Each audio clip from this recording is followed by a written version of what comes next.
When Russia launched its full-scale invasion on February 24, 2022, Ukraine's chances of withstanding the Kremlin's attack depended on the resolve, resilience and bravery of the Ukrainian soldier and on the scale of aid, military and financial, provided by Western partners. This is not the first time that Ukrainian independence has been at stake because of Russian imperialism.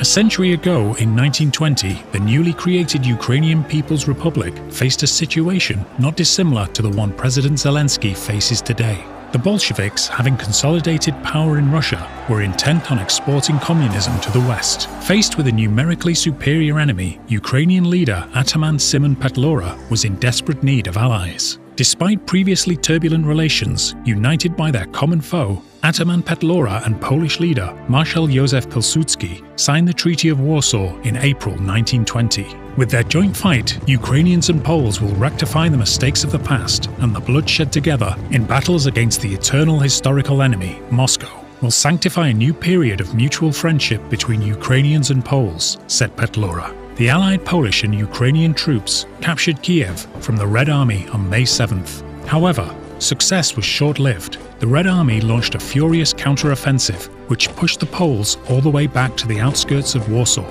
Poland managed to defeat the Bolsheviks in a stunning victory known as the Miracle on the Vistula, but despite their best efforts, the Poles were unable to secure Ukraine's independence. Many of the Ukrainian soldiers found refuge in Poland, whereas their leader, Ataman Petlura, went into exile to Paris, where he was later fatally shot by a suspected NKVD agent.